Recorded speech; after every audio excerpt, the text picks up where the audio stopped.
Tap into the psychology of engagement and more. This is where we talk about life, learning, and everything in between. This is the Lifelong Podcast, a show for those of you who love to ask why. It's because we're marketers. It's because we're coaches. It's because we're change makers.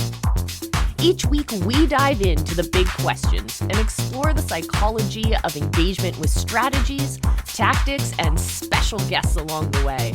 Now, here's your guide, the visibility hacking queen herself, Coach Molly.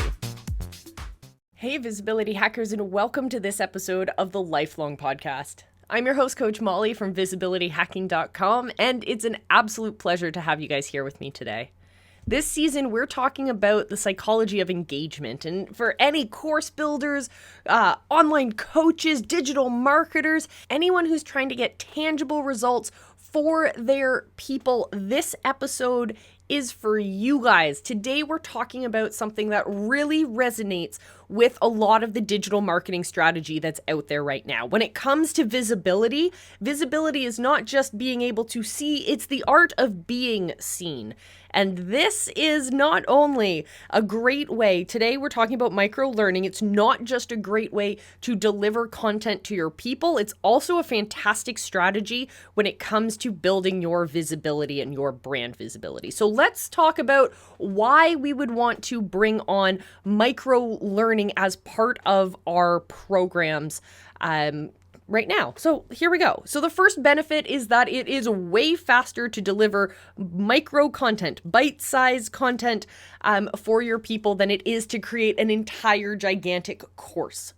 So in Live Academy, we teach people how to build their own shows so that they show up for maybe 15 minutes at a time, maybe even less than that.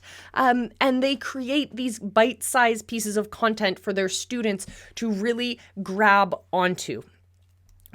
Creating it is so much faster than these long form courses and these long form pieces of content, but they can be just as impactful when it comes to helping our students achieve that tangible result that we are pushing for. The other great advantage is that it ends up actually being more affordable. For both us as the designers of that program, as well as for your students to get into your world. So when we look at our value ladder, we know that we have high ticket one-on-one coaching options, but we fairly often, we kind of neglect that bottom of our value ladder, and we can create awesome content that's affordable and bite-sized and that first step for our people to get into our world. And we can do it in a way that beats all that overwhelm and really helps ascend them through that process. And we do this by creating content that is affordable for us to produce, super easy for us to produce, doesn't take a lot of effort for us to produce, but can help achieve really good value. It feeds that bottom level of our value ladder to people who are new to us, and it helps them warm up to our brand and ascend up, but it also helps to nurture those who are already on the path with us, already in our value ladder. It gives them things to do, and it feeds them more of that nourishment. It keeps them in the framework that you work with. Micro content is also great because it is flexible. It is so much easier to create a micro-sized piece of content based on the latest update of an app that you use in your program. Or someone has asked a question, you can create a bite-sized piece of content that answers that question, which is a piece of value not just for the person who asked in the first place, but for other students who may already have that question. If something changes in what you're teaching, say an industry standard changes, well, you can easily pivot your content that way. You don't have to redesign your entire course or the entire customer experience. Another important part, another benefit to micro learning and building these micro pieces of content is that it's actually more engaging according to our students. It helps them be more self-directed. It helps them break up their day and fit to a timeline or to a schedule that could be a lot more flexible. And it helps them actually go, all right, I can engage on this micro piece of content rather than having to read through an entire paper and learn all all these theories and then kind of formulate an understanding and then give you an essay on it, right? That's so much less engaging than just posing a question to your students, giving your thoughts, and then asking for theirs. It's so much more engaging when you're able to use a framework or teach your students a framework and then show them with these micro content how that framework can be applied in a bunch of different scenarios. This is where your students can then grab onto those learning pieces and go, I see myself in that. That example speaks to where I am. It speaks to my reality. That's a tool that I can put in my tool bag that I can use moving forward. Micro content is so much more engaging. So it also actually boosts knowledge retention. When you give people those smaller pieces of information, they're actually better able to hold on to it. I bet you this has happened in your own lives as well. When you see a really well-designed infographic, you are much more likely to remember that information than if you were to have that same information delivered in just someone talking to you or just it being written in text format. Having these micro pieces of content, having these different signifiers and information signifiers, it actually helps your students remember that information and be able to recall it when it is time to recall it. And actually, micro content helps create a more freedom-based learning experience. And I know that there are tons and tons of students out there who hold that value of freedom to be really close to their hearts. It is a value that speaks really strongly to them. Having that autonomy, the ability to move at a pace that is best for them, the ability to flex when they're learning, and they don't want to be stuck in front of a screen at the same time every day. They want to be able to have that autonomy and that freedom. And micro content is the quickest way to be able to create that experience. So let's talk about why, or places and reasons, a couple of different reasons why micro content doesn't work in some cases. So if your content, if what you're teaching is a really complex idea, just delivering it through micro content might not be the best idea. But what you can do is look strategically at what you're teaching and how you're teaching it, and then look for opportunities to create a few pieces of micro content or micro learning moments around that piece of knowledge, whatever it is you're teaching. Could you teach certain bite-sized pieces in a micro way, but not change the entire structure of your program? The other place that it's not very good, micro content isn't as good for in-depth training, but can be used as an asset in in-depth training.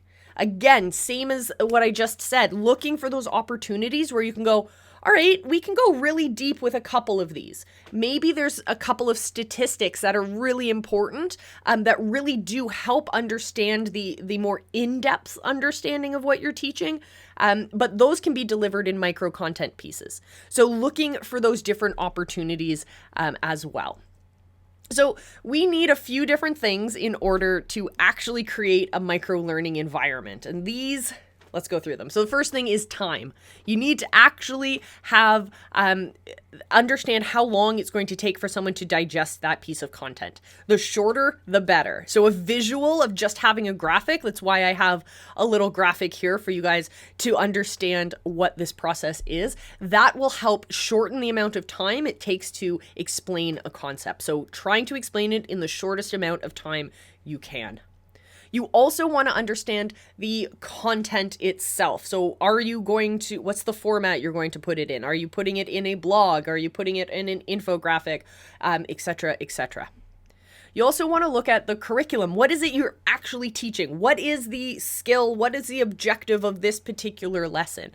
Understanding what the tangible results of your movement are going to help you create those pieces of curriculum. The curriculum is the steps you need to get from where you are to your tangible result. That's your curriculum. Next is form. So we talked about this with content, or content should actually be context, understanding what's happening around. Form is, what does it actually look like? What does the tangible look like? Is it an Instagram post? Is it a YouTube video? Is it a Twitch stream? Is it a frequently asked questions section on your recurring show? What is the actual format and form that this piece of content is going to take up? Next, we're going to talk about process. So the process is, what do you need to do in order to create those pieces of content? What is the process that your students need to go through in order to learn from those pieces of content?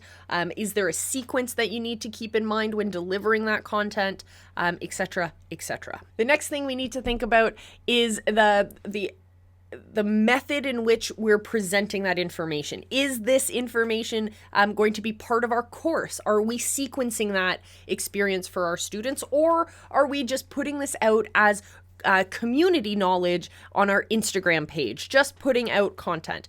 Is this piece of micro learning part of something bigger, or is it just part of the conversation? That's something we also need to think about.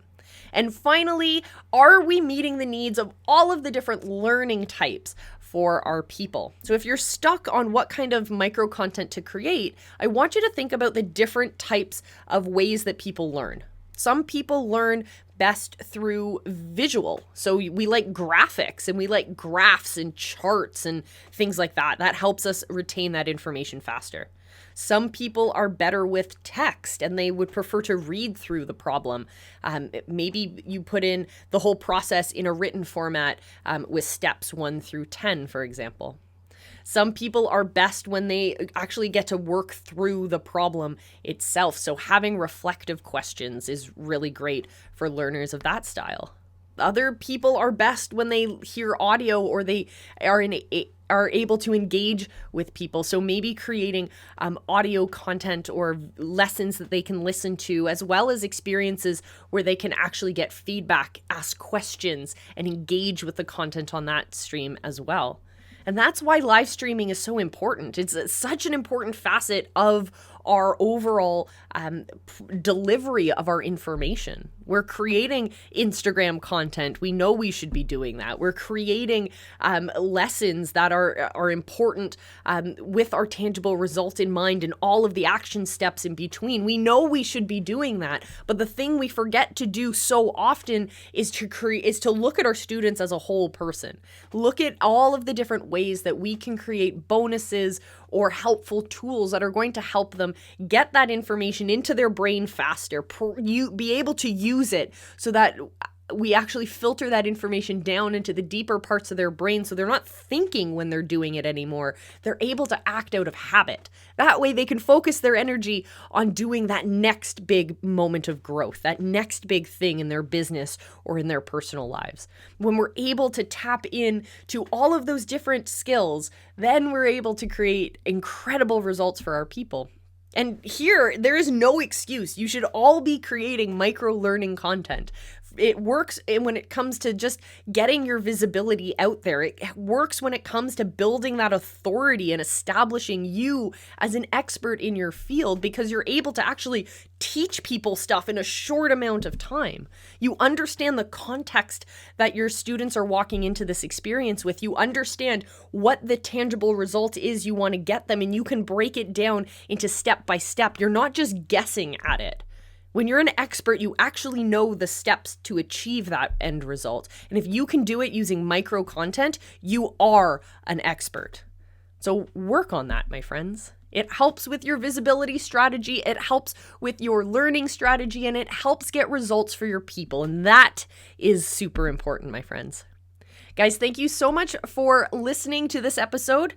Remember, you can find us on all of your favorite podcast platforms, as well as in video format on the Three Pines Leadership Visibility Hacking YouTube page. Come see us, come hang out, and don't forget to become an official visibility hacker at visibilityhacking.com. I'd love to see you there. We got fun stuff going on in the community, lots of big announcements coming up, and I can't wait for you guys to be part of it. I will see you again very, very soon, my friends, and until then, remember, I love you. And be excellent to each other.